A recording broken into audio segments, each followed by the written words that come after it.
Walang trip sa bahay kaya ito magre-repaint tayo ng crankcase na bulok to ganito, 'di ba? Pogi na, hindi na siya mukhang bulok-bulokin. Inarbor kasi ng tropa yung black na nirepaint natin noong nakaraan. Sabi ko sige tol, kunin mo, bahala ka kung anong trip mo, kaya gagawa naman tayo ng bago. Ito yung crankcase niya. Lilihain muna natin using 150 grit na liha. Pakinisin natin yan. Ayan, no?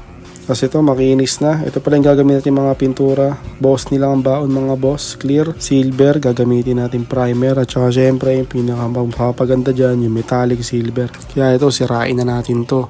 Base coat natin silver. Sprayan nyo lang siya maigi. Mga sulok-sulok. Tapos patuyuin nyo siya ng 15 to 20 minutes. Tutuyo na. Metallic silver na tayo. Sprayan nyo ulit. 15 to 20 minutes ulit yung drying time niya. Tapos banatan nyo ng clear.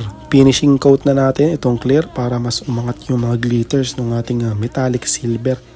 Tapos ito na agad tayo sa resulta guys. So tinan mo, yung nabubulok na crankcase medyo gumanda naman siya kahit paano. And yung glitters nyo, mas makikita mo yan pag naarawan.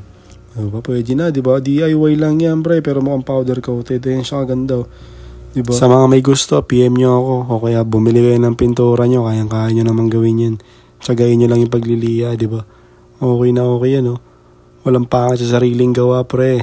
Bye-bye.